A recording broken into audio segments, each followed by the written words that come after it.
En el nombre del Padre, y del Hijo, y del Espíritu Santo. Dios te salve María, llena eres de gracia, el Señor es contigo. Bendita tú eres entre todas las mujeres, y bendito es el fruto de tu vientre, Jesús.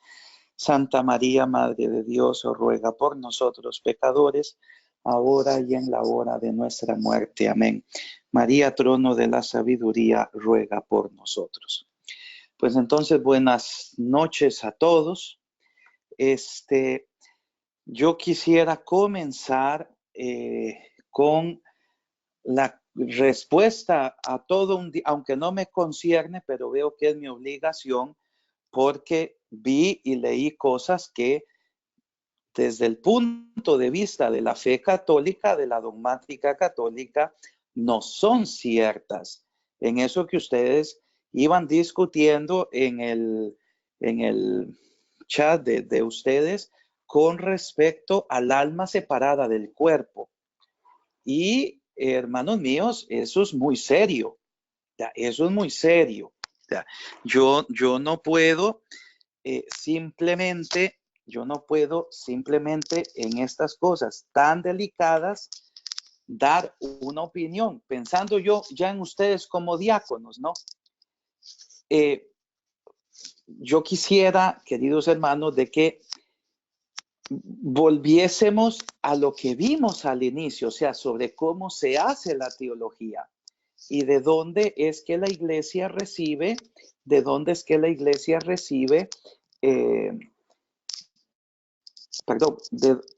la iglesia formula su doctrina, cómo es que la iglesia formula las verdades de fe, de dónde las toma, cómo las redacta, cómo las interpreta, ¿no? Entonces, ¿cuál es el problema que yo miré en toda esa discusión de ustedes acerca del alma separada del cuerpo? En que están dando opiniones basadas en opiniones personales. Y yo con toda la caridad se los digo. El pueblo de Dios espera no su opinión personal sobre algo, sino el pueblo de Dios espera su palabra dada con la autoridad de la fe.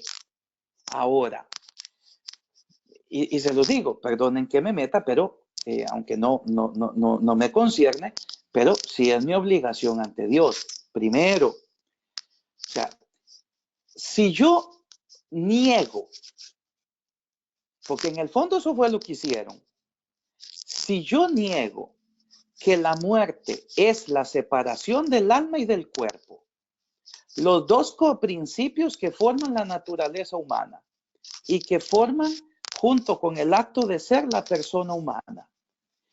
Si yo niego la pervivencia del alma después de la muerte separada del cuerpo, porque no hay cuerpo espiritual, ustedes se me están trayendo abajo toda la soteriología cristiana, porque el juicio particular se da en el alma, no en el cuerpo, porque el cuerpo está aquí. El cuerpo vive por el alma, es el alma la que da el acto de ser, viene recibido por el alma, de modo que el alma es la que da al cuerpo humano su existencia. La muerte humana, ¿qué cosa es? La separación de esos dos coprincipios. De modo que después de la muerte es en el alma, únicamente en el alma, que es donde residen las facultades de inteligencia y voluntad, que son las que actúan sin concurso del cuerpo, que van más allá de la materia. Es en el alma donde yo recibo la retribución. Yo no la recibo en el cuerpo. Algunos, ahorita no me puedo recordar de todo lo que pusieron, de que Moisés, de que aquí, de que allá, de que prácticamente como un cuerpo espiritual, porque el alma no está sin el cuerpo. ¿Eso es falso? Y quien lo afirme está metiéndose en un zapato, porque implicaría que la persona no recibe la retribución hasta la resurrección del último día. Eso no es doctrina católica. Eso está condenado desde el siglo XIV con Papa Juan, con Papa Benedicto XIV. Entonces, Benedicto, déjenme ver, Benedicto XIII, si no ya les doy el datito. El Papa, el antipapa Juan XXII, pues dio una opinión de que las almas de los bienaventurados no entran en la visión beatífica, sino hasta después de la resurrección del último día.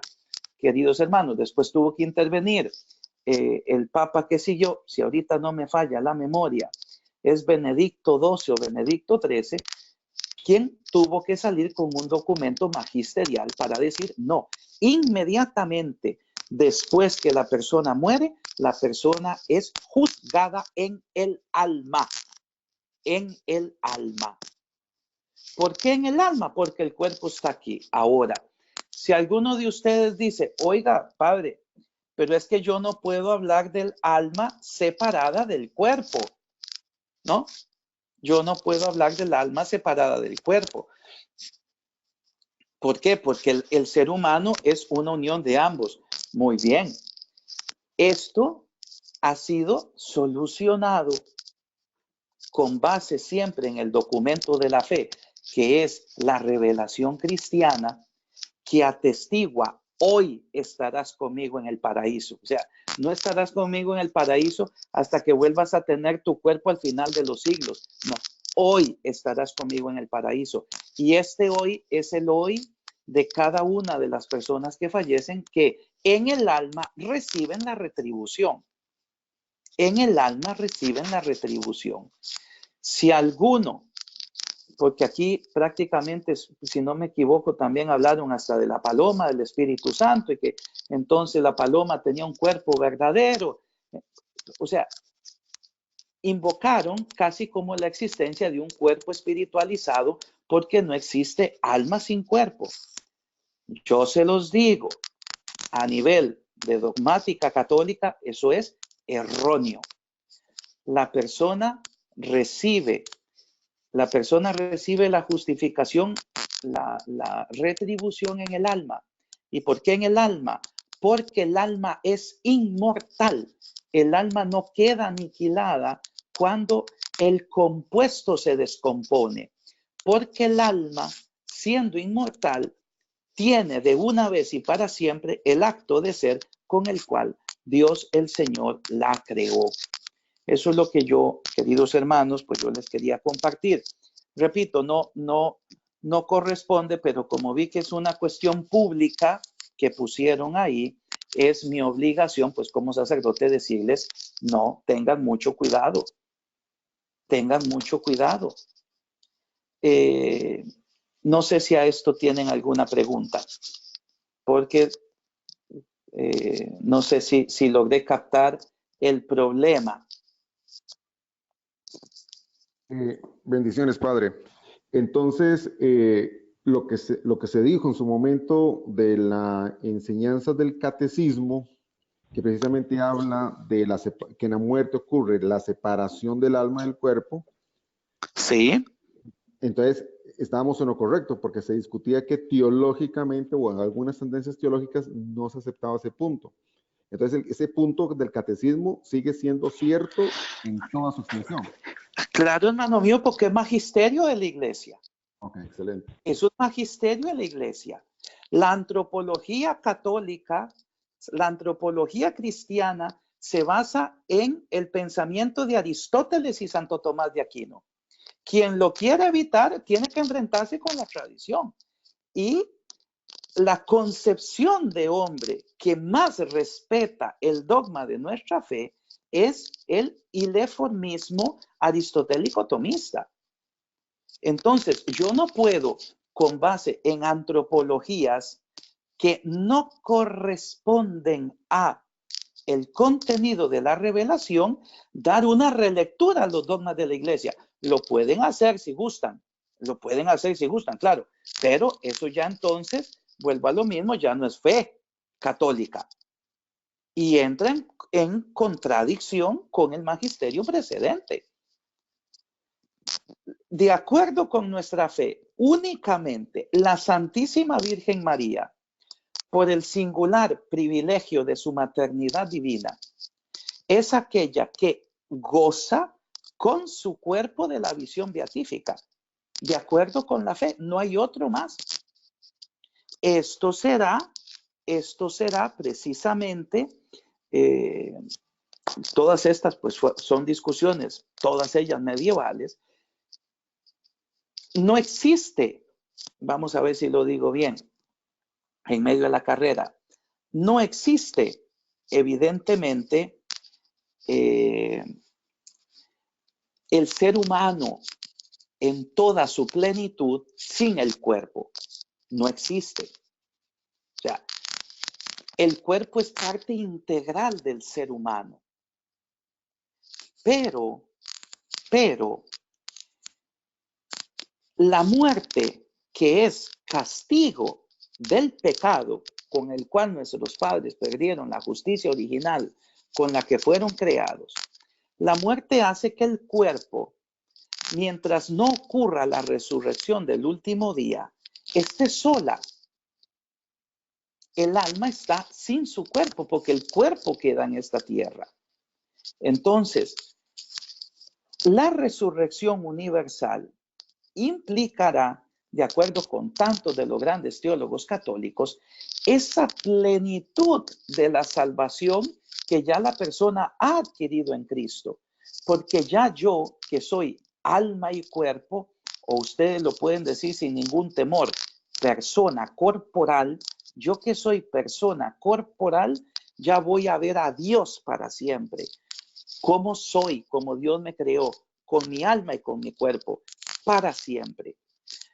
Ahí habrá como una plenitud, dice Santo Tomás, siguiendo a Agustín, siguiendo a Juan Damasceno, etcétera, que es la plenitud de la misericordia de Dios, que va con la resurrección de los muertos a formar numéricamente las personas de cada uno de nosotros con nuestro cuerpo y nuestra alma, así como lo tuvimos en esta tierra. Obviamente ya el cuerpo transfigurado.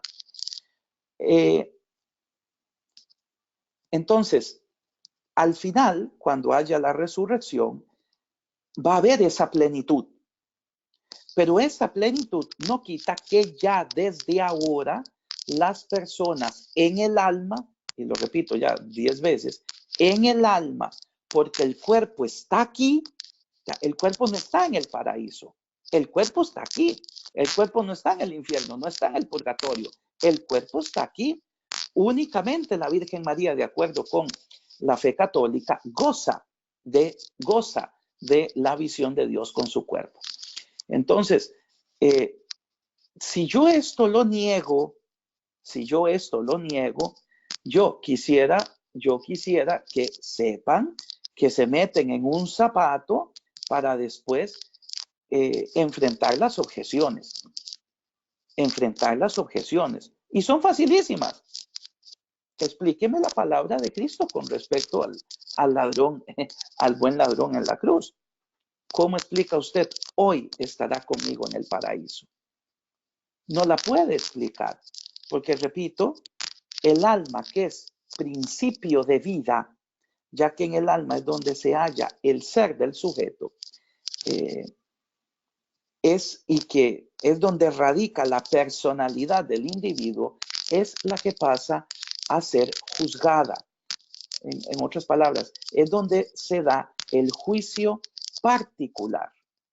El juicio particular es en el alma, no en el cuerpo.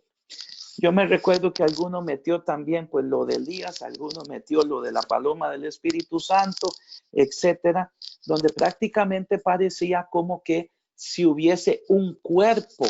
No, cuerpo no hay. Ya cuerpo no hay. O que no se puede recibir la retribución, o sea, el juicio particular sin concurso del cuerpo. Eso es anticatólico. Porque ¿cómo explico yo si el cuerpo veo que se corrompe? Si el cuerpo veo que viene cremado. Entonces, yo les remitiría a la primera parte del curso. Vean cómo se hace la teología. Cómo es que la iglesia organiza su fe. recuerden, se parte de la revelación, se parte después de ese modo como la palabra de Dios fue transmitida oralmente y en la tradición, y cómo esa palabra de Dios viene interpretada auténticamente solo por el magisterio de la iglesia. Solo por el magisterio de la iglesia. Eso es lo que yo les puedo decir aquí. ¿Alguno quiere decirme algo más con respecto a esto? Que no haya quedado claro. Sí, padre, nada más para detallar un poquito en el numeral 997 del Catecismo de la Iglesia Católica. Eso Sí. que usted está mencionando a lo último se refiere, es para reforzar, se refiere a esto donde dice que Dios en su omnipotencia dará definitivamente a nuestros cuerpos la vida incorruptible uniéndonos a nuestras almas, por la virtud de la resurrección de Jesús. O sea, hasta el último día de la resurrección. Exacto. El 997 lo dice claramente, en la muerte, la separación del alma del cuerpo, el cuerpo humano, que yo tengo aquí la otra versión. Hombre. Exacto, es que está clarísimo. El cuerpo humano decae y el alma va a encontrarse con Dios mientras espera su reunión con su cuerpo glorificado. Dios, en su infinito poder, definitivamente concederá la vida incorruptible a nuestros cuerpos. ¿Por qué? Ojo, ¿por qué dice vida incorruptible a nuestros cuerpos? Porque el alma es incorruptible, el alma no se corrompió con la muerte. Dará la vida incorruptible a nuestros cuerpos, reuniéndolos nuevamente con nuestras almas a través del poder de la resurrección de Cristo. Gracias por el número. Aquí lo que se está hablando es de la resurrección. Esa es precisamente la implicación de la resurrección. Y es en el alma donde se recibe. No sé por qué está el prurito de pensar que si yo digo solo alma, como que estoy desclasificando el cuerpo. No tiene que haber ese prurito, como se dice, ese escrúpulo en decirlo. ¿Sí? Perdón por la pregunta. No sé si tal vez no lo capto o lo veo de una forma figurada. Al decirme que mi cuerpo volverá a reencontrarse con el alma, ¿cómo tengo que ver, para efectos de una explicación y para efectos de entenderlo, cómo tengo que ver a ese cuerpo si está incinerado o ya está ahí hecho cenizas o hecho lombrices, hecho ya, ¿cómo lo puedo ver? Que ya no existe. Ajá. ¿Cómo lo tiene que ver? Ese numeral, gracias por el numeral del catecismo, Dios en su infinito poder. O sea, Dios, quien es el creador, de acuerdo con nuestra fe, va a volver a crear numéricamente nuestro cuerpo, el cuerpo que hemos tenido en esta vida. Eso es el Dios creador quien lo hace. Por eso, por ejemplo, la Iglesia Católica al inicio estuvo en contra de la incineración, por ejemplo, ¿no? Hubo partes donde se decía, no, es que si los cuerpos incineran implica una contradicción con el dogma de la resurrección universal. Después, evidentemente, la argumentación cayó. No, porque la resurrección de nuestros cuerpos, es evidente que el cuerpo desaparece, será hecho polvo, será hecho ceniza, lo que sea. Esto no depende para la resurrección universal el hecho de que el cuerpo esté entero, que el esqueleto esté entero. Eso es irrisorio. Lo único que depende es el poder creador de Dios. Y esto es lo que nosotros creemos. Si alguien le dice, es que yo no entiendo. Miren, esas objeciones eran las objeciones ya de Celso en el siglo III acerca del dogma de la resurrección de los muertos. Son puras objeciones patrísticas. Se decía en la antigüedad, bueno, y los que morían en el mar y eran comidos por los tiburones, por los peces, ¿qué pasa? ¿No? Poder infinito de Dios. Dios es el creador. Dios es el creador. Es potencia suma. Por tanto, Él con su poder, volverá a crear nuestros cuerpos. Y no depende de ninguna otra cosa. Buenas noches, padre. Perdón. Yo recuerdo que el padre Cejo sí nos habló y nos dijo mucho del tema del cuidado del lenguaje que estábamos utilizando. Muy bien. Él señalaba que forma es el alma y el alma informa al cuerpo, le da Sí. forma, y que de no ser por el alma sería materia informe, sin formar. Entonces, pues no sé si en eso es en lo que estamos fallando, el manejo del lenguaje. No, eso está perfecto. Esto es lenguaje aristotélico tomista por excelencia. O sea, todas las cosas, las cosas materiales, excepto los espíritus puros, es decir, los ángeles o demonios, y evidentemente, excepto el ser por esencia, que es Dios, están formadas por materia y forma. Entonces, la forma es la que recibe el acto de ser. Y esa forma viene recibida en una materia particular. De modo que esa materia pasa a su existencia.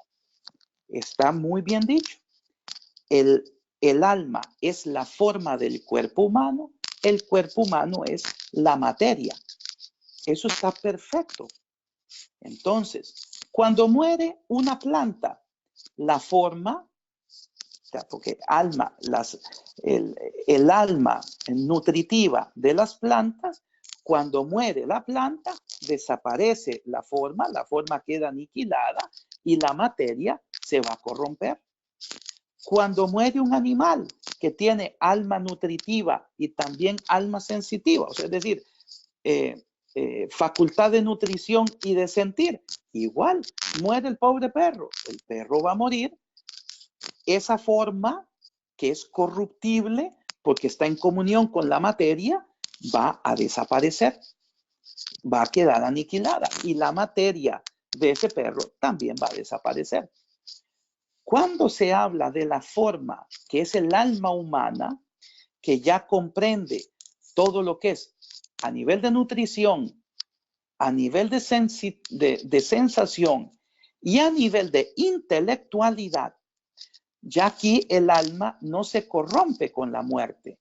¿Por qué? Porque el alma tiene dos funciones que van más allá de la materia, que es el pensar y el querer, o sea, que es la parte intelectiva y volitiva.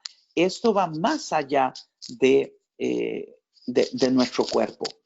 Aunque los principios de conocimiento se tomen, sea necesario la involucración del cuerpo, pero la razón humana, el espíritu humano, ejercita su función sin correlación con un órgano corporal.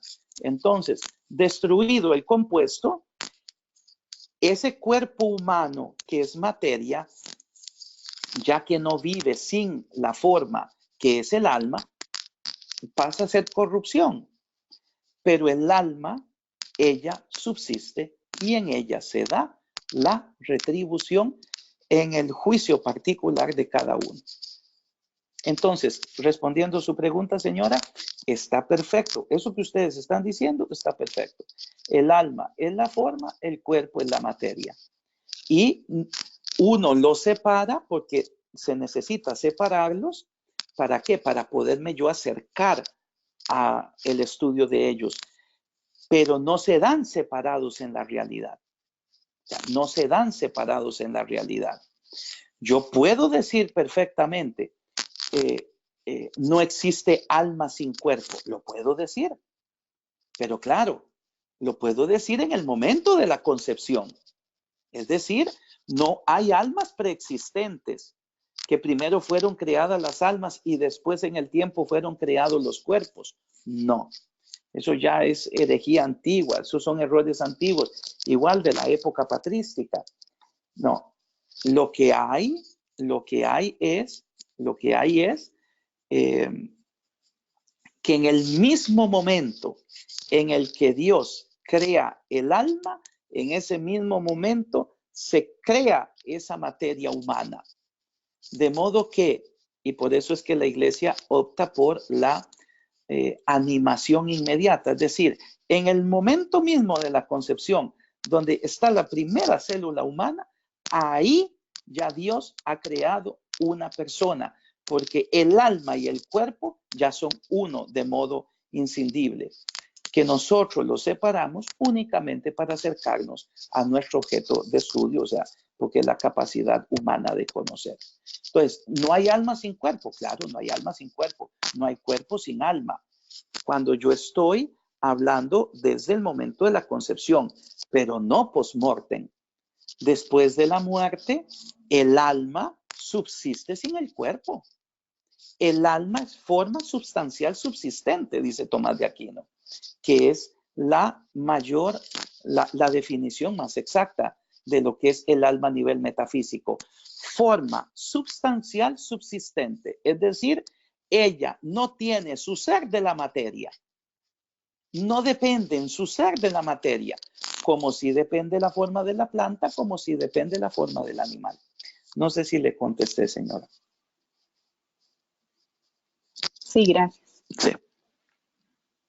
¿Alguno más?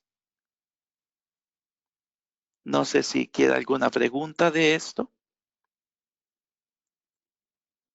Entonces, yo lo único que quería era esto, perdónenme en el paréntesis, espero que sea importante. ¿Por qué quise involucrarme en esto que no me correspondía? Porque en el edificio de la dogmática católica hay dos peligros. O sea, uno es la parte filosófica y el otro es la analogía de la fe. Por eso la iglesia desde siempre cuida la formación filosófica de los clérigos. De modo que filosóficamente el predicador, el futuro clérigo, vaya a tener la concepción correcta a nivel racional de lo que es el cosmos, de lo que es el hombre y de lo que es Dios.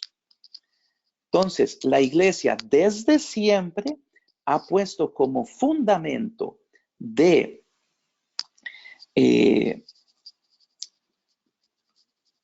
como fundamento racional dogmático el pensamiento de Santo Tomás de Aquino, y el pensamiento de Santo Tomás de Aquino está basado, y evidentemente está basado en Aristóteles, y Santo Tomás lo superó en tantísimos puntos. Ahora, esto no es porque se los diga yo, lo pueden ver. Encíclica Fides et Ratio, pueden ver la Eterni Patris de León XIII, etcétera. Entonces, recuerden, y gracias a la señora que hizo la aseveración del vocabulario, ¿no? Es muy importante que se cuide la base filosófica. Es decir, que la filosofía que yo utilice sea una filosofía sobre la cual yo pueda construir, pueda yo interpretar, la fe de la iglesia. Y la que más se ajusta es la aristotélico-tomista. Luego, el otro peligro, la analogía de la fe. Recuerden, un dogma lleva a otro, un dogma lleva a otro, un dogma lleva a otro. Es decir, el edificio racional de la fe es como una catedral. Si yo tengo un error en un punto, esto se va a ver ineludiblemente reflejado, se va a ver su consecuencia en otra verdad de fe. Entonces, si yo, por buena voluntad, digo, el alma y el cuerpo están juntos después de la muerte, porque el alma no existe sin el cuerpo, lo puedo decir, pero eso no explica la infinidad de pasos en la Sagrada Escritura y en todo lo que es la tradición de la iglesia, primero. Segundo, lo puedo decir, pero yo tendría que explicar tantísimas cosas, desde el dogma de la asunción corporal de la Virgen, a cómo se da el juicio universal, a cómo se da la retribución inmediata después de la muerte, que son todas estas cosas, queridos hermanos y hermanas, que pertenecen a nuestra fe. Entonces, repito, por eso me tomé la atribución de compartirlo con ustedes. Espero que ninguno se moleste. Y si se molesta, paciencia. Paciencia, se sigue adelante. ¿Hay alguna pregunta más? ¿Algo que no quede claro? ¿No? No, Podemos... padre, lo que te quería decir era que entonces tenemos que estar fundamentados siempre en el magisterio de la iglesia, el catecismo de la iglesia, todo lo que hemos venido viendo. O sea, el catecismo lo que les permite, pues, es una herramienta muy útil para poder acercarse a dilucidar estas cuestiones de fe. Ahora, que uno como católico interpreta el depósito de la palabra de Dios desde el magisterio, esto sí. Y esto es importante. Luego, la otra pregunta que yo quería contestar era la del acceso a la divinidad de Jesús, que uno de los hermanos no entendió, ¿no? Que, si no recuerdo mal, era, entonces, ¿solo se accede a la divinidad de Jesús por fe? Y después puso, pero hay textos donde se afirma que Jesús es el Hijo. No sé si está presente la persona que tenía la duda. No. Entonces, respondo, ciertamente, por el modo de conocimiento humano, los contemporáneos de Jesús, que era lo que veían, el cuerpo de un hombre, o sea, veían una persona, pero para ellos esa persona era un simple sujeto humano. Luego Cristo, con su predicación y sus milagros, evidentemente comienza a llamar la atención de aquellos que lo veían. En él hay algo más, porque todas las cosas actúan de acuerdo con su naturaleza. Un simple hombre no puede resucitar un muerto por su propio poder. Un simple hombre no puede hacer una sanación por su propio poder. Un simple hombre pues no puede multiplicar los panes, no puede, etcétera, etcétera. Y además, un simple hombre no va a decir jamás, yo soy el camino, la verdad y la vida, antes de que Abraham existiera, existo yo, etcétera, etcétera. Entonces, esos contemporáneos de Cristo van accediendo al misterio de su divinidad de modo paulatino y por fe, porque ellos lo que veían era un hombre. De hecho, capítulo 7 del Evangelio de San Juan, si no me creen a mí, o sea, si no creen en mí por mis palabras, dice Cristo, créanlo por las obras que yo hago, porque las obras que yo hago atestiguan que yo soy el Hijo, como es que dice, que yo vengo de parte de Dios. Las obras que yo hago atestiguan que yo vengo de parte de Dios. Respondo. ¿El acceso a la divinidad de Cristo se da por fe? Sí, es necesaria la fe. Es necesaria la fe. Judas no creyó que era Dios. Pedro sí. No es que hay un argumento que es el decisivo para que yo diga que la divinidad de Cristo se me impone a mi inteligencia de modo total y absoluto. No, porque si no todos serían cristianos. Si no, no habrían personas no cristianas. Es necesaria la fe. Es decir, mi respuesta a la palabra del Dios que se ha revelado. Ahora, cuando ya nosotros estamos en el ámbito de la fe, obviamente, queridos hermanos y hermanas, hay razones que me acercan a mí a ese misterio de fe. Como por ejemplo, lo que el hermano invocó en ese WhatsApp, ¿no? El título hijo. Entonces, Si hay un hijo, hay un padre. Cada cosa genera de acuerdo con su propia especie. Si Dios Padre tiene un hijo, el hijo que tiene va a tener la misma naturaleza de su padre, la misma especie de su padre. Entonces, si Dios tiene un hijo y Dios es verdadero Dios, su hijo va a ser verdadero Dios. Muy bien, pero esto yo ya lo asumo cuando he creído. Si yo no creo, entonces es imposible, como los hebreos. Recuerden ustedes que quizás sea la cita bíblica más elocuente que yo les puedo poner ahorita, ¿no? El juicio del Señor. Cuando en el Sanedrín se le dice, nosotros no te condenamos por ninguna obra buena, sino porque tú, siendo un hombre, te haces a ti mismo Dios. Ellos captaron la atribución de Cristo. Eres un simple hombre, pero te haces a ti mismo Dios. Y eso no lo creo, no lo creemos, no lo aceptamos. A pesar de que hayas hecho esas obras, hizo exorcismos por el dedo del diablo. Este hombre tiene un demonio. Ven, respondo, sí, se da por fe, es acceso por fe. Y una vez que estamos en el ámbito de la fe, ahora sí se despliega toda la gran argumentación, ¿no? Que recuerden que ya vimos algunas, ¿no? Las obras, cumplimiento de profecías en Cristo, doctrina, y si no me equivoco, quedamos en el acceso a la fe en la divinidad de Jesús. Le respondí a la persona, no sé si está la persona por ahí, o si este punto queda claro.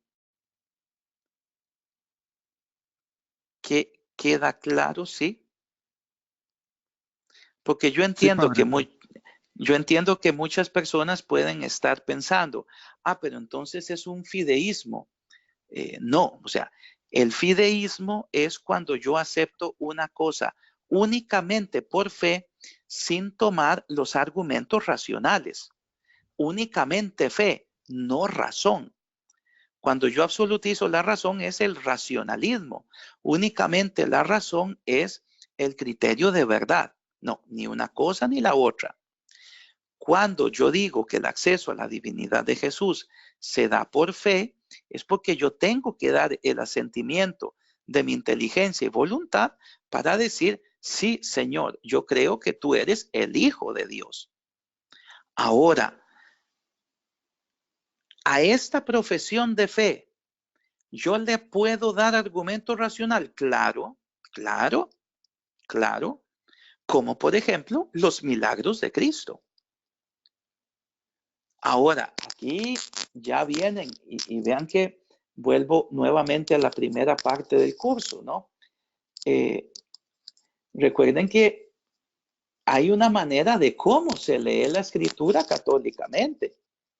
Porque si yo ya digo que los milagros son géneros literarios, que los milagros no son hechos históricos, que los milagros es lenguaje simbólico, pues esto tiene consecuencias. Por lo menos de mi parte, repito, y esta es mi invitación para ustedes, lean la escritura como corresponde a quienes van a ser clérigos católicos, Dios mediante, por la imposición de manos del señor obispo, léanla a la luz de la fe de la iglesia y no de acuerdo con criterios que pueden ser muy eruditos, que pueden venir avalados por grandes nombres, pero que no reflejan lo que la iglesia cree.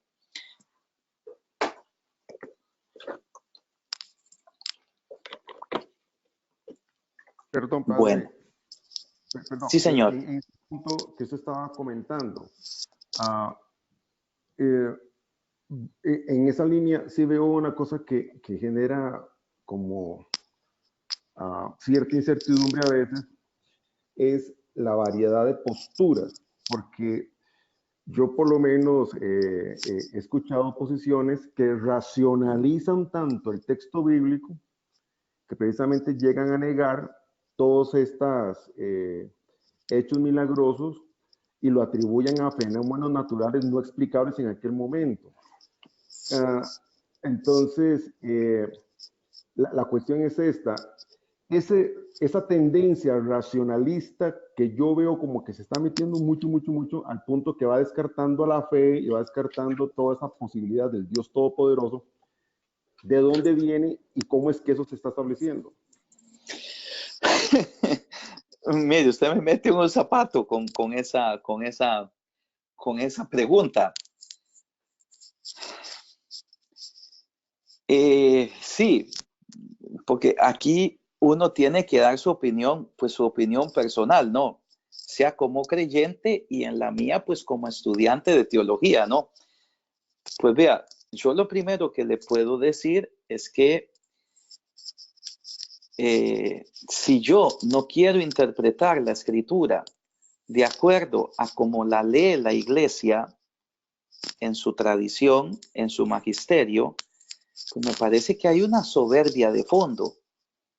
Hay una soberbia de fondo. Pues recordemos que la escritura es un mensaje que tiene que llegar a todo hombre, a toda mujer, de toda cultura, de toda lengua, de todo contexto histórico y geográfico. Entonces, yo no me puedo considerar de ningún modo como el que tiene la posición absoluta de la verdad, de modo que durante los siglos los creyentes lo que han creído pues son cuestiones erróneas. Pienso, por ejemplo, los que niegan, qué sé yo, la divinidad de Cristo para reducirlo a un simple hombre. O los que niegan, por ejemplo, la existencia de la misma iglesia para decir que la institución mató el carisma original. Yo creo que se esconde una profunda soberbia. O sea, yo he recibido la fe de la iglesia y es la iglesia quien como madre y maestra me evangelizó, me dio el contenido de la predicación apostólica, de la revelación apostólica.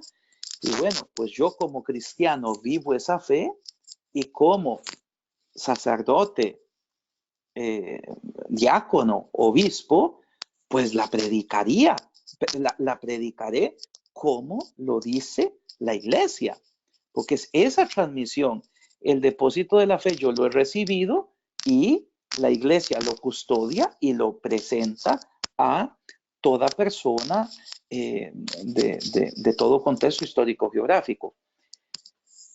Yo veo que hay una profunda soberbia humana.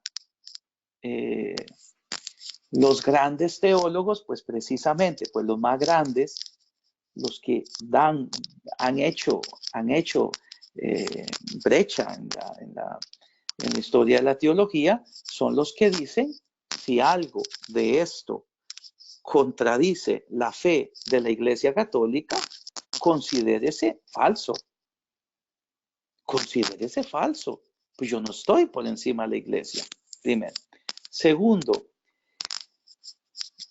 y repito, usted me mete en un zapato, son tiempos de relativismo. O sea, son tiempos de relativismo donde, pues,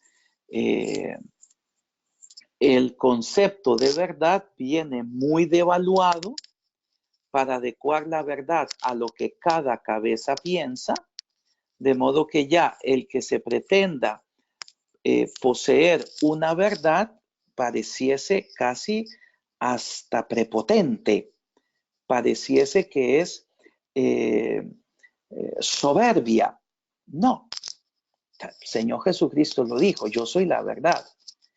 Y pues muchas veces cuando personalmente he conocido personas que mantienen esto, yo se los digo muy bien.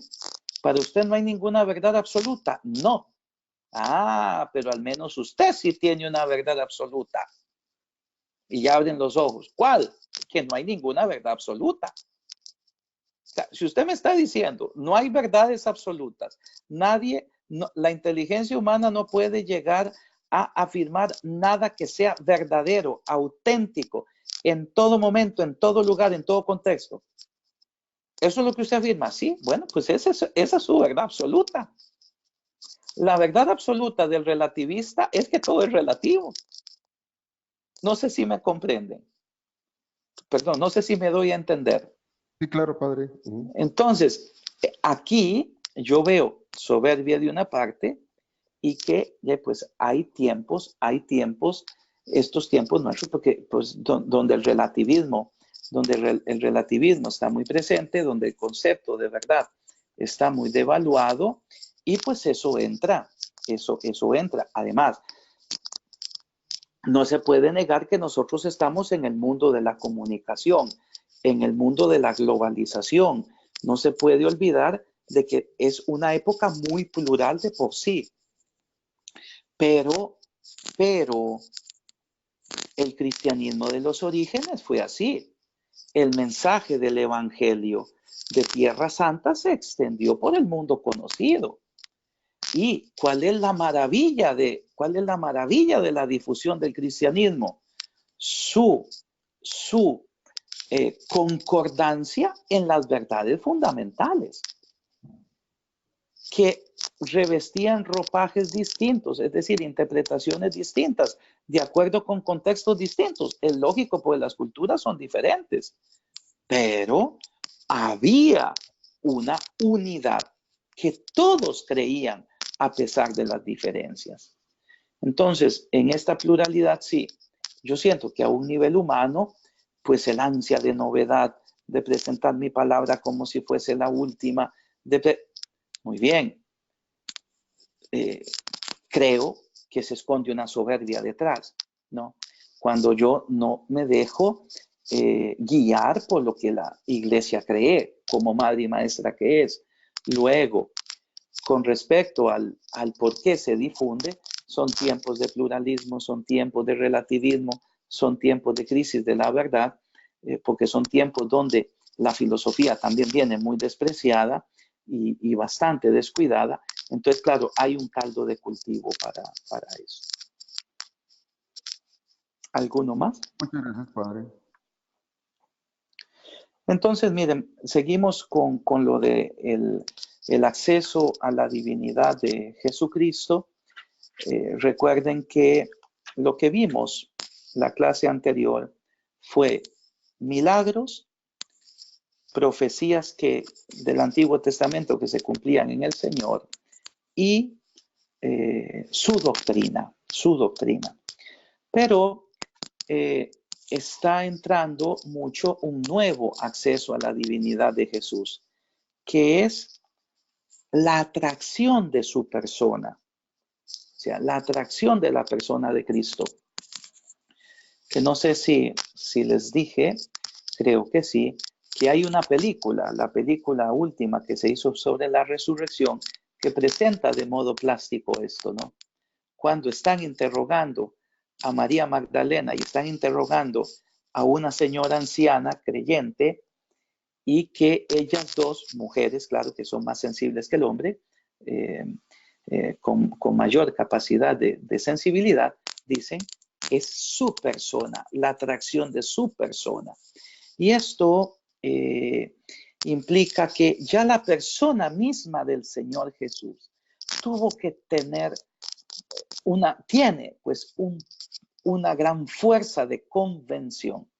Convence su divina persona, ¿no? No tengo el texto aquí a la mano, pero para ir más rápido, ¿no? Más o menos de memoria, si no me engaña la memoria, lo que nosotros hemos visto, lo que nosotros hemos oído, lo que nuestras manos tocaron, lo que nuestros oídos oyeron de la palabra de la vida, nosotros se los damos a conocer. Es el inicio de la primera carta de San Juan. Aquí vemos qué cosa, el creyente que fue completamente poseído por el Señor Jesús. Entonces, lo que es importante, ¿no? Este acceso a su persona. Piensen ustedes, y aquí lo que yo les invito, ¿no? Piensen ustedes, ¿qué habrá sentido un Mateo cuando le dijo el Señor, sígueme? ¿Qué habrá sentido un Natanael? ¿Cuál fue la experiencia de Pedro y Andrés? Piensen en Pedro, pues tan duro como tuvo que haber sido, que no tuvo que haber sido pan dulce. Ese, sígueme, de ahora en adelante serás pescador de hombres. Claro, yo puedo decir, sí, Cristo es Dios, desde dentro mueve la voluntad humana para que lo acepten. Ok, pero la fascinación por la persona de Cristo y esa fascinación por su persona, ¿no? Es lo que yo quisiera enfatizar, ¿no? Que podríamos decir, ¿no? Podríamos decir, pues es la experiencia también de cada uno de nosotros cuando en el camino de la vida se nos presentó el Señor y nos encontramos en Él. Nos encontramos con Él, pues cuando uno recibe el llamado vocacional, o los de ustedes que son casados recibieron la claridad de vocación de su matrimonio, etcétera. O sea, ese momento donde uno funda su vida con base en lo que cree que es la voluntad de Dios. Esto es importante en nuestro contexto cultural, donde hay tantos maestros, donde hay tantas palabras, donde hay tantos modos de relacionarse con una divinidad apersonal. Es Cristo, su divina persona, su palabra, lo que Él fue y lo que es para nosotros hoy, lo que para nosotros atestigua que es Dios. No se considera Mahoma Dios, Buda no es Dios. Es el cristianismo el que tiene esta osadía de llamar a este hombre Dios. Y no fue únicamente por lo que dijo y por lo que hizo, sino también por la fascinación de su persona. Ahora, los contemporáneos de Cristo tuvieron contacto con Él, lo vieron, lo oyeron, lo tocaron. Para ellos fue más fácil esa fascinación por Él. Luego viene una segunda generación de creyentes en la cual habían guías en la iglesia que habían vivido con los discípulos. Entonces ya estos comienzan a oír. Y luego vienen las generaciones posteriores de que ya se basan en la palabra de Dios. Recuerden cuando vimos el tema de la escritura, como hay una necesidad debido a nuestra naturaleza humana de que la cosa sea objetiva. Entonces, esa palabra de Dios que quedó objetivizada en la Sagrada Escritura, donde el creyente de toda época y de todo contexto se acerca a la Escritura, pues precisamente para tener contacto con esa palabra del Dios vivo y que no queda a vaivén de los distintos testimonios de la tradición o de los lenguajes cambiantes, no, sino que es un dato objetivo, ¿no? Entonces, los primeros creyentes que tuvieron contacto con Cristo, a través de su experiencia personal, segunda generación de creyentes que oye, y podríamos decirlo así, tercera generación de creyentes que lee la Escritura, que lee la palabra de Dios, incluso aquella recibida por tradición. No sé si esto queda claro. Esto implica, perdón, antes de que opinen, esto implica que para nosotros el Nuevo Testamento nos da a nosotros un dato objetivo histórico sobre la persona de Cristo. Hay una historicidad en los 27 libros del Nuevo Testamento.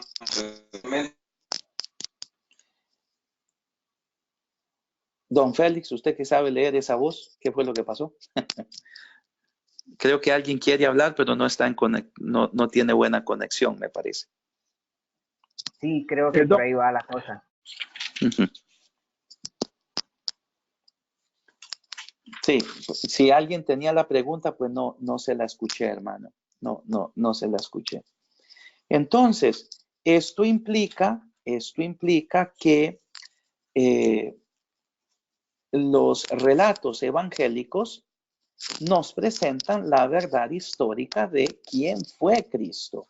Nos presentan la verdad histórica de nuestra fe.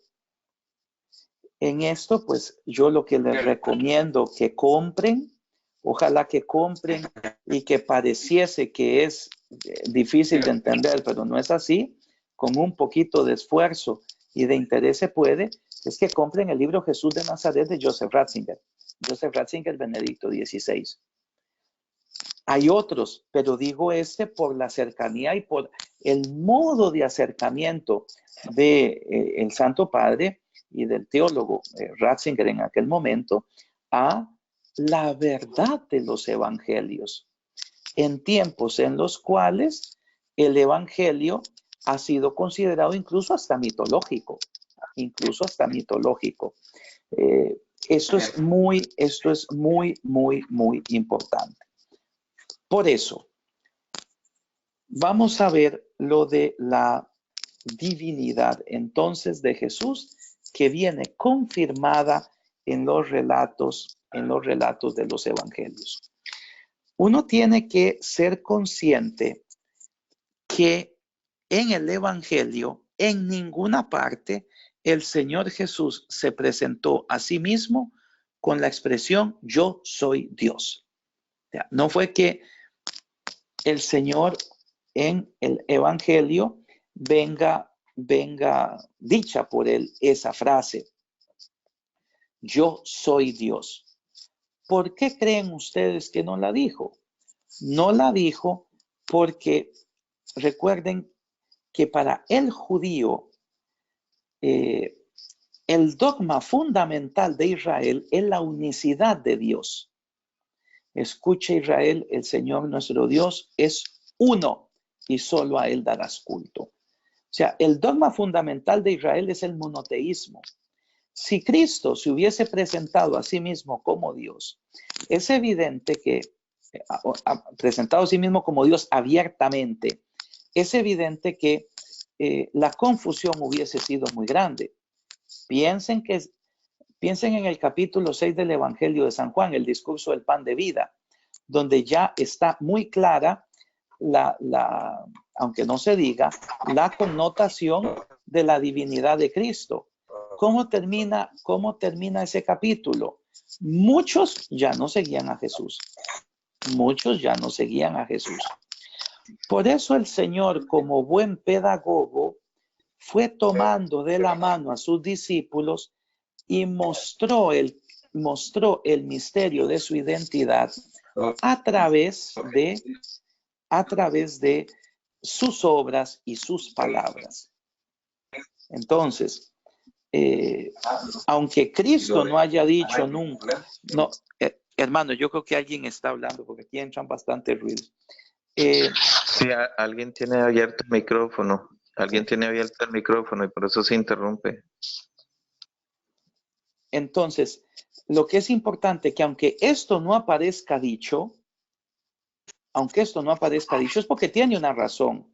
¿Y cuál es la razón? El escándalo que esto hubiese causado.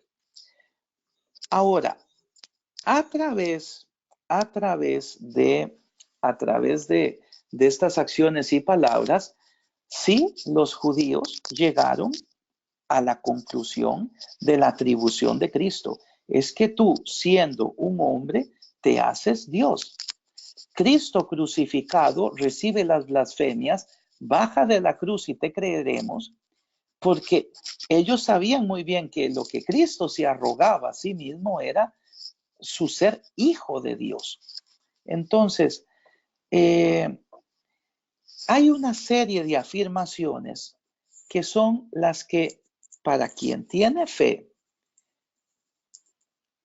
fundan su divinidad, o sea, muestran cómo el Señor predicó su divinidad, y para aquellos que eran enemigos de Cristo, eran testimonios claves de lo que Él se estaba atribuyendo, ¿no?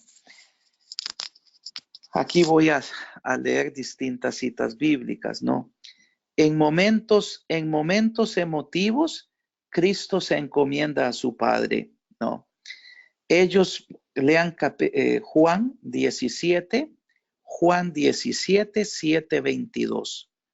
Juan 17, 7, 22.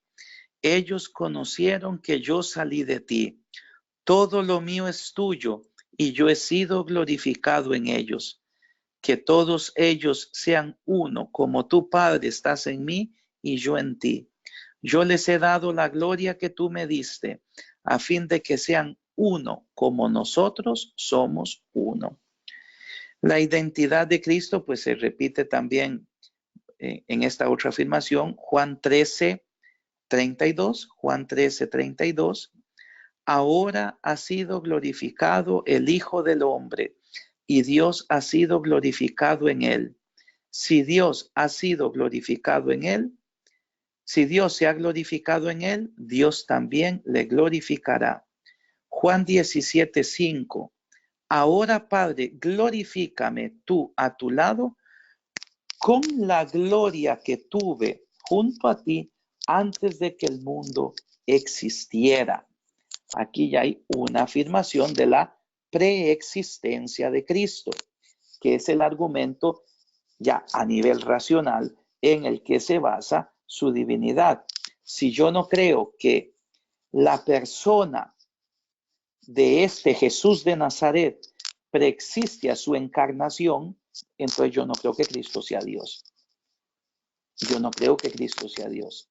Si yo no creo que la divina persona, ya aquí yo ya hago el acto de fe, es preexistente a su encarnación y es porque estaba en el seno del Padre, pues toda la fe en la divinidad de Cristo cae por su propio peso.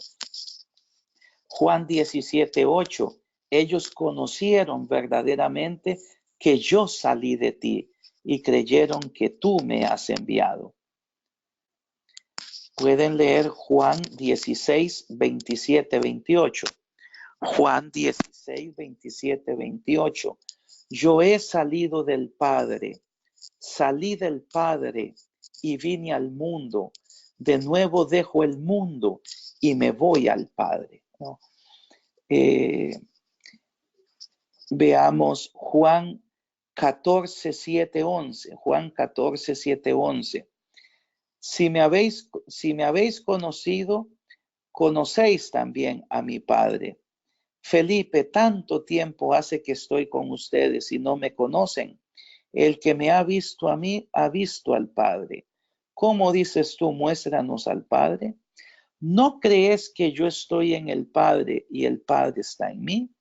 Créanme que yo estoy en el Padre y el Padre en mí. Al menos créanlo por las obras. Esa Juan 14, 7, 11. Ahora, un texto fundamental, explotadísimo en todas la tradición, porque aquellos son textos de San Juan. Pero este texto de San Mateo, Mateo 11, 27, es fundamental y esencial en todo el discurso de la divinidad de Cristo, ¿no? Nadie conoce el Hijo sino el Padre, y nadie conoce al Padre sino el Hijo, y aquel a quien el Hijo se lo quiera revelar. Aquí ya está abiertamente establecida, queridos hermanos y hermanas, una intimidad con el Padre, es decir, que únicamente pertenece a Dios, porque solo Dios conoce a Dios. Ninguna criatura puede tener el conocimiento de la esencia divina. Y en este texto el Señor es clarísimo. Nadie conoce al Hijo sino el Padre. Luego,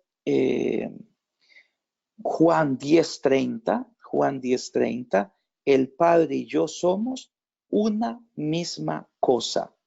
Ojo, no dice la palabra cosa, no dice la palabra persona. Esto ya abre el discurso trinitario. El Padre y yo somos una misma cosa, ¿no? Aquí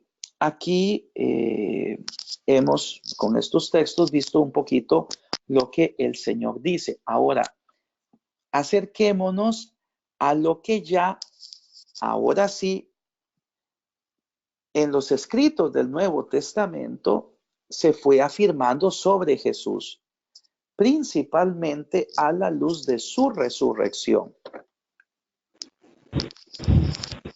Padre, ¿puedo hacerte una pregunta ahorita? Sí, señor, con gusto. Bueno, por lo menos en la traducción que usted acaba de leer, lo menciona como una misma cosa. Sí, señor. Yo parto de que se atribuye cosa, pues como para el entender de esta zona. Cosa uno no sabe qué es, pero yo veo ahorita aquí en la Biblia de Jerusalén, en donde dice que somos uno mismo. Sí. Igual lo deja sin aclarar al final qué es, si es persona o sigue siendo cosa. No, hermano mío, es naturaleza. O sea, somos uno en naturaleza. Tenemos la misma naturaleza. Somos una sola cosa, Dios. Porque solo quien posee la naturaleza divina es Dios. Y la posee el Padre, la posee el Hijo, la posee el Espíritu Santo. Entonces usted puede utilizar sin ningún problema la palabra cosa o puede decir, ¿cómo dijo la traducción, perdón, que me indicó? Padre, somos uno. Somos uno, sí, no hay ningún problema. Somos lo mismo. Somos lo mismo. La unidad se da por naturaleza, no a nivel de persona. Que esto ya sería en el ámbito trinitario. Gracias. Ahora, con gusto, hermano. Ahora, aquí algunas de las más importantes aseveraciones, ¿no? Los títulos de Cristo, o sea, los títulos que le fueron atribuidos al Señor, ¿no? A Jesús de Nazaret. El primero, Señor, ¿no? Que es la traducción del hebreo Adonai, ¿no? Y que tiene una clara connotación de autoridad y de divinidad, ¿no? Piensen que en el Nuevo Testamento ese título se le atribuye a Jesucristo como 700 veces, 700 veces. En San Pablo son como 275 lugares en los que él utiliza el título Señor.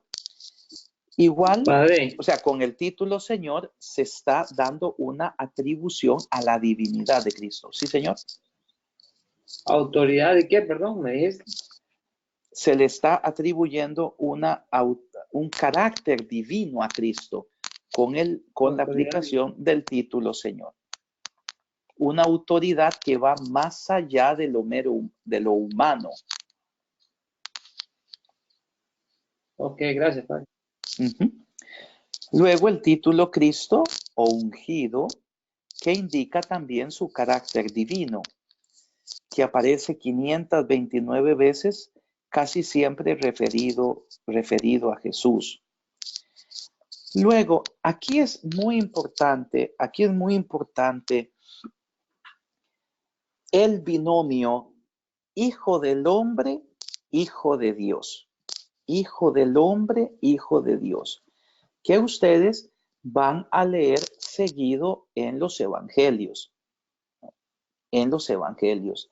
Hijo del Hombre, Hijo de Dios.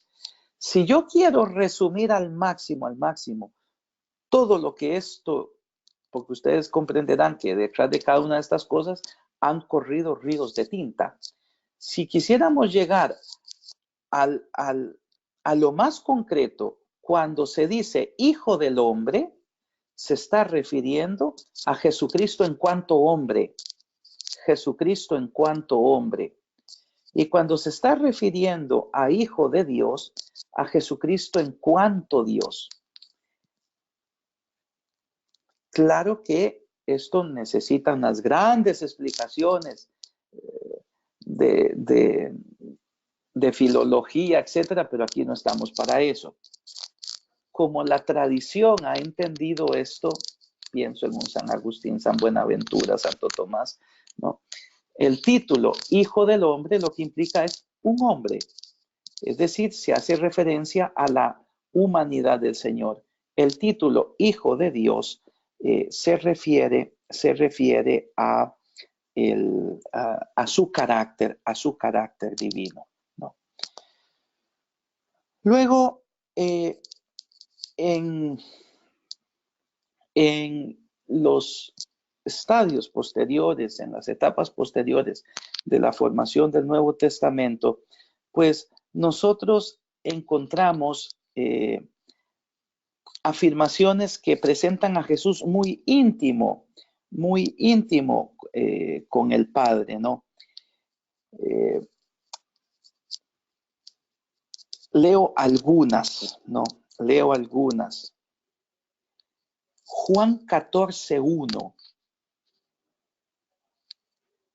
Si creen en Dios, crean también en mí. Ojo, si creen en Dios, crean también en mí. Juan 6:46.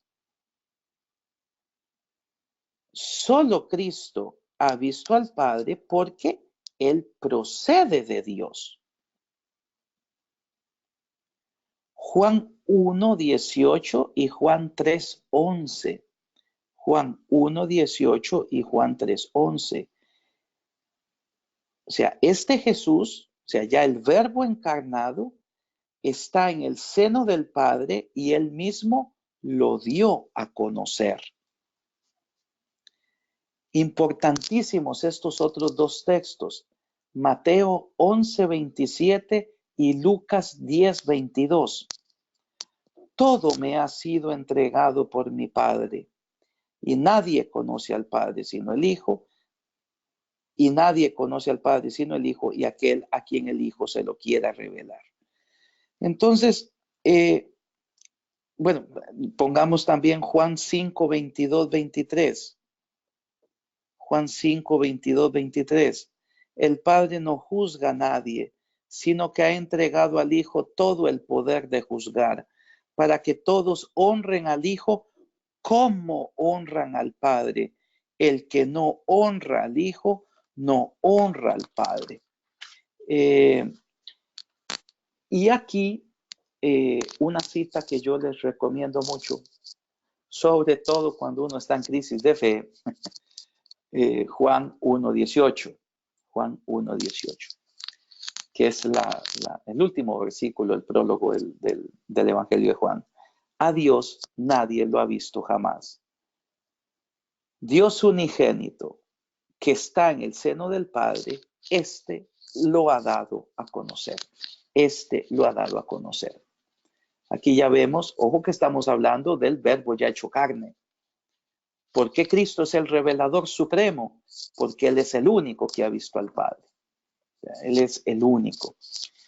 Luego, damos un paso más, siempre en esto de acercarnos a cómo se entendió la divinidad de Jesucristo por parte de los primeros cristianos, o sea, cómo ellos captaron, cómo los judíos llegaron a captar que Cristo era Dios, ¿no? Recordemos, Cristo se atribuye, se otorga a sí mismo acciones que son exclusivas de Dios. Cosas que pertenecen únicamente a Dios. Y con esto está expresando su carácter divino. Primero, Cristo perdona los pecados. Cristo perdona los pecados, ¿no? Y eso es pues una blasfemia, ¿no? Y es más, y Él no dice yo perdono los pecados en el nombre de Dios. No, no, tus pecados te son perdonados. Es decir, en virtud de su palabra. Marcos 2, 5, 11. Marcos 2, 5, 11. Juan 1, 29. Él es el Cordero que quita el pecado del mundo. Jesucristo, pues, que perdonó pecados por doquier en el Evangelio. Mateo 9, 44. Lucas 19, 10. Luego, Cristo recibe atribuciones de Dios. Por ejemplo, en Mateo 10:37, Lucas 14:26, Cristo llama a que se tiene que anteponer el amor de su persona al amor de los padres. O sea, Cristo exige para sí el máximo grado de amor. Luego, en el Evangelio de Juan, sobre todo, Cristo llama abiertamente a creer en Él. La vida cristiana es creer en Él. Y aquí, por ejemplo, Juan 3:16, 3:16, 18, 36. Luego, Juan 6, versículos 29, 35, 40, 47. Juan 11, 25, 27, etc. El Señor llama a seguirle incluso sufriendo persecuciones, incluso si se tiene que dar la vida, ¿no? Mateo 10:39, Mateo 16:25. En el Evangelio está claramente escrito que por Cristo se recibe una vida nueva, por Cristo. Juan 3, 1:21, Juan 6:35, Juan 6:48-53, Juan 7:37-38. ¿No? Demos otro paso más antes de que ya vamos terminando. Durante su predicación, Jesús confiesa de continuo su superioridad. O sea, Cristo se presenta siempre con un carácter absoluto. Por ejemplo, existía antes que Abraham, es decir, superior a los patriarcas. Juan 8, 56, 58. Él tiene superioridad sobre David, Salomón y sobre todos los profetas. Lucas 11, 21, 22.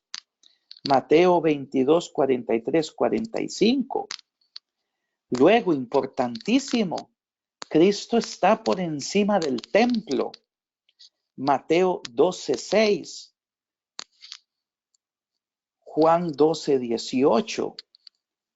Cristo está incluso por encima del sábado, una de los principales dogmas de Israel. Mateo 12, 8. Mateo 12, 8. Juan 5, 11, 17. ¿No? Luego, llegamos a afirmaciones que ya son de carácter absolutamente totalizante, ¿no? Jesús se presenta a sí mismo pues como el futuro de la humanidad. Jesús se presenta a sí mismo como aquel que tiene la referencia última en la vida, ¿no? O sea, si leemos Lucas 9:26, Mateo 11:6, Jesús exige que se crea en Él. Marcos 16:16, el que crea y se bautice se salvará, el que no crea se condenará. Esas son fórmulas absolutas. Importantísima, Mateo 12:30, el que no está conmigo está contra mí. si leemos Mateo 16:27, es Cristo quien juzgará a toda carne acompañado por sus ángeles.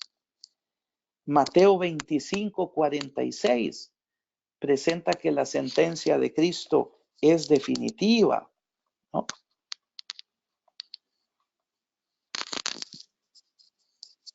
Luego, tenemos otro paso más.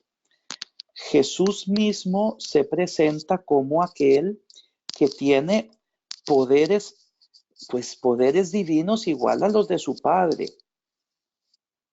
O sea, lo que hace el Padre lo hace el Hijo. Juan 5:19.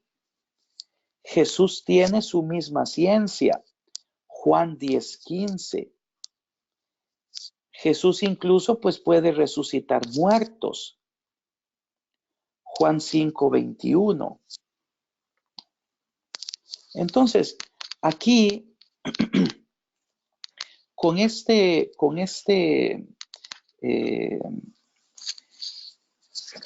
digamos así, con esta marea de citas bíblicas que les he dado, lo importante es que con ellas nos acercamos nosotros a ese testimonio supremo de los evangelios que nos presentan a Jesús como Dios. Con aquellas pocas aseveraciones de escritos posteriores, ¿no? Igual, título como Señor, Kyrios, Cristo, hijo del hombre, hijo de Dios, o sea, la doble naturaleza del Señor. Con estos recursos de redacción y de fe atribuidas a Cristo, pues es donde nosotros creemos Jesús es Dios. Jesús es Dios. Repito, para muchos de ustedes, bueno, pues esto ya se sabe, esto lo sabemos. Si ustedes vayan a ver cuántos católicos están en los testigos de Jehová de las iglesias ahí a la par de ustedes, cuántos mormones, pues si se sabía tanto, ¿por qué se fueron? Porque en definitiva no se sabía nada, Ese es el gran problema. Por eso yo los invito, como les he compartido, no tengan miedo de presentar siempre la fe de la iglesia, sea a quien sea, porque es de lo que nosotros vivimos. ¿Cuál es la originalidad, por tanto, de la fe cristiana? La atribución a Jesús de Nazaret de su carácter divino. Para nosotros, cristianos, Jesús de Nazaret es Dios. Este es el santo y seña de la fe cristiana. ¿Hasta aquí alguna pregunta? ¿Hasta aquí hay alguna pregunta? Porque ya van a ser casi la... Padre, ¿sí? Bueno, usted lo mencionaba al inicio de que prácticamente Jesús evitó autonombrarse o autoproclamarse Dios para evitar el posible escándalo. No obstante, sí, pues algunos sí lo reconocían como tal, como Dios. O sea, recuerdo ese, digamos, Juan 28, en donde Tomás le dice, Señor mío y Dios mío. Claro, hermano, pero aquí ya es el Cristo resucitado. Ok. Aquí ya es el Cristo resucitado. El proceso pedagógico uno lo observa muy clarito antes del escándalo de la muerte del Señor, donde Él fue llevando paulatinamente a los apóstoles a esto. De modo que en un momento fundamental de los evangelios, ¿quién dice la gente que soy yo? Entonces tú eres el Hijo del Dios vivo. No se le dijo tú eres Dios, tú eres el Hijo del Dios vivo. Y con la palabra hijo ya se está entendiendo su carácter divino. Vean que esto es tan difícil, pues lastimosamente tiempo no vamos a tener para poder ir más allá, que si ustedes ven el credo niceno-constantinopolitano, no se dice que el Espíritu Santo sea Dios, sino se dice que es Señor. Se utiliza la palabra bíblica de connotación divina. Creo en el Espíritu Santo, Señor y dador de vida. Pues no es que se diga es Dios. ¿Por qué? Porque la formulación de esto en la Santa Iglesia llevó siglos, porque no era fácil. Si se estudia la persona del Espíritu Santo, neumatología, que yo ya definitivamente renuncio a hacerlo con ustedes porque ya el tiempo no va a dar, ¿no? Es más fácil entender la divinidad de Cristo, acercarse a ese misterio, que a la divinidad del Espíritu. Para la divinidad del Espíritu hubo que esperar a una mayor conciencia con la obra de los padres capadocios. Pero era difícil. ¿Cómo se entiende esto? Ese es el escándalo, hermano, del cristianismo, sí. Entonces, al inicio, el Señor, como buen pedagogo, fue iluminando la verdad de modo indirecto, sin decirlo él abiertamente. Y lo vemos también en que el Señor, entre sus 12, escogió a 3, ¿cómo se llama? Pedro, Santiago y Juan, y con ellos hizo las revelaciones más importantes sobre su identidad. Entonces, ya ese texto que usted invoca, Señor mío y Dios mío, ese ya es el del Cristo resucitado. Claro, si el Señor resucitó, evidentemente es Dios. Claro, si el Señor resucitó, evidentemente es Dios. Resucitó con él, como se dice, lo resucita el Padre, pero también toda obra externa de la Trinidad pertenece a las 3 personas, pero también él con su fuerza de su propia divinidad. Sí. ¿Alguna pregunta? Padre, el documento este de Jesús de Nazaret de Joseph Ratzinger, ¿cuál de los tomos? Son 3 hermano o 4 mío, tomos. Hermano, yo lo que les recomiendo es que compren el tomo de la VAC.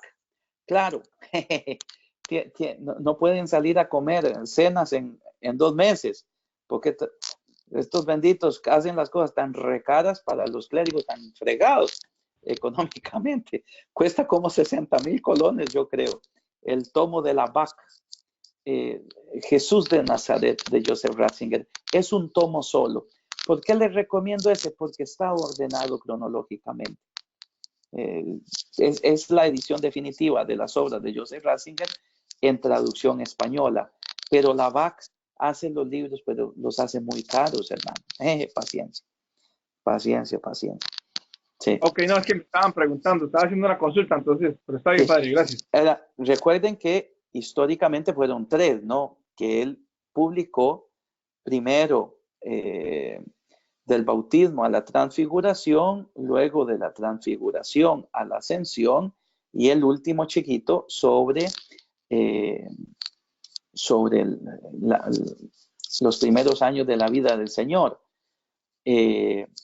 En la edición, lo que se llama las obras completas de Joseph Ratzinger, ya viene como ordenado los 3 en uno. Y por eso es que es tan caro. Por eso es que es tan caro, sí. Pero yo sí, evidentemente, pues se los recomiendo tanto. ¿Alguna pregunta más?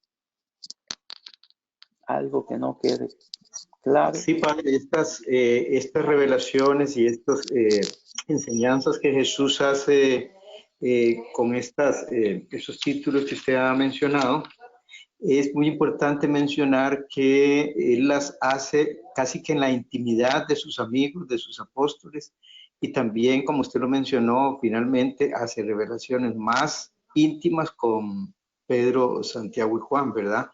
Y él mismo Sí, dice, no te lo revelen a los demás hasta que sea el tiempo necesario para hacerlo, ¿verdad? Porque precisamente por esa pedagogía se tiene que dar hasta tanto no se haya cumplido el tiempo y y puesto que hay toda una organización detrás de la vida de Jesús. Sí, eso es lo que se conoce como el secreto mesiánico. O sea, es que el gran acontecimiento es el acontecimiento de la resurrección.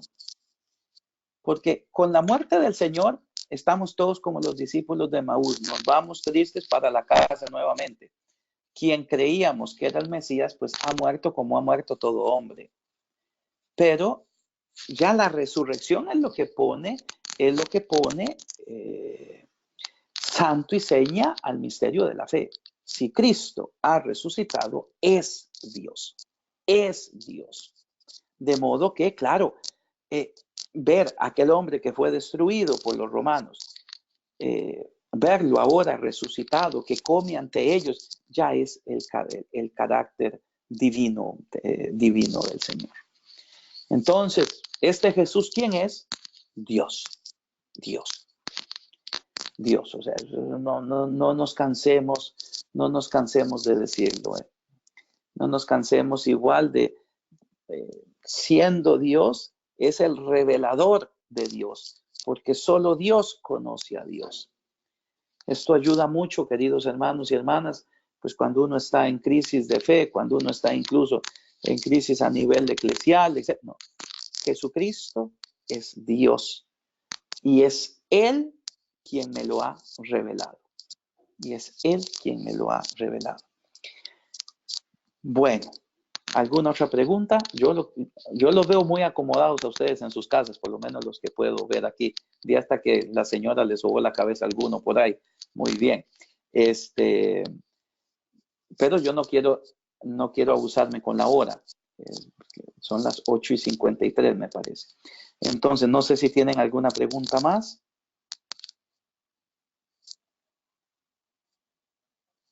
Bueno, yo les deseo preguntar a ustedes, ¿puedo yo verlos?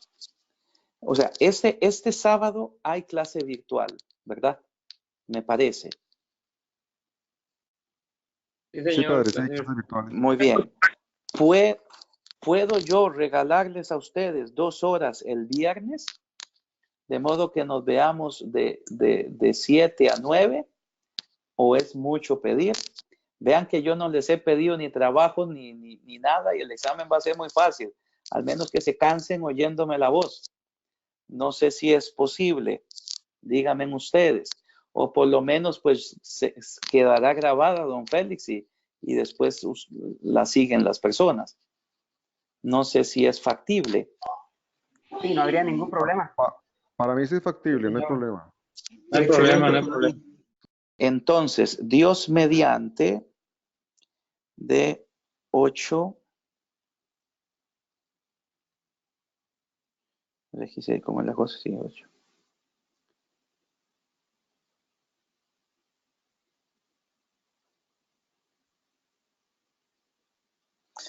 ¿Qué es lo que veríamos el viernes? El viernes lo que se vería, Dios mediante, es este Jesús, quien es verdadero Dios y verdadero hombre.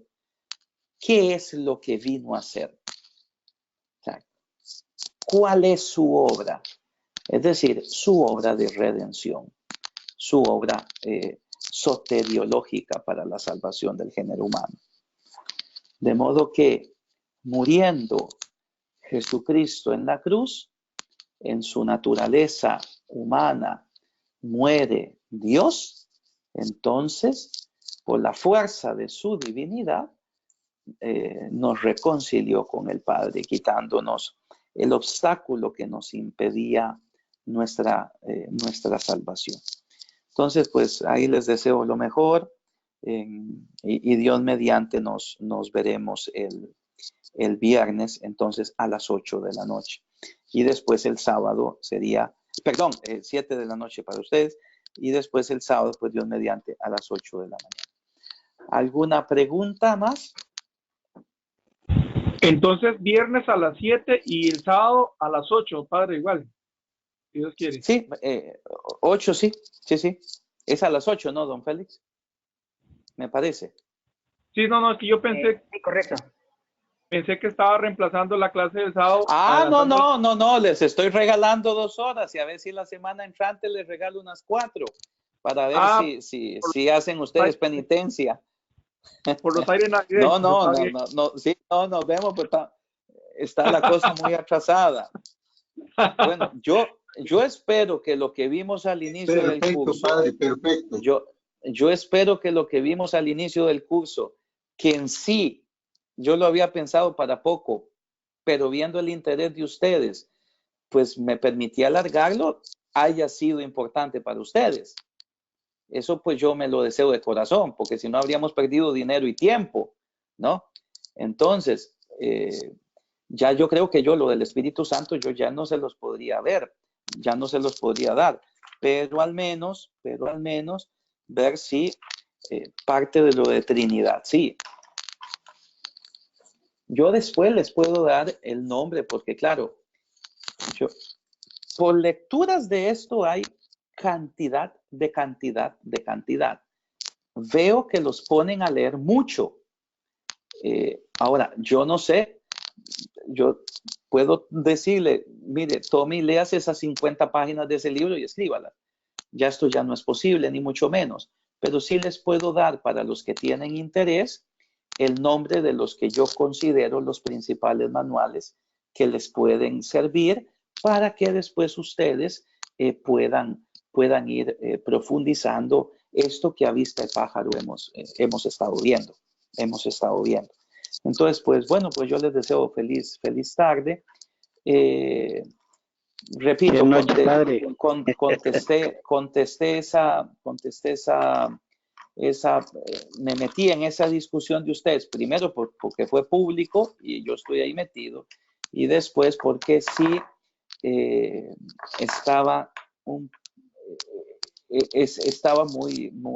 muy ambigua la discusión, y gracias a la persona que dio el número exacto del Catecismo de la Iglesia Católica, donde se muestra. Pues bueno, que el Señor los acompañe y feliz tarde. Dios te salve María, llena eres de gracia, el Señor es contigo. Bendita tú eres entre todas las mujeres, bendito el fruto de tu vientre Jesús.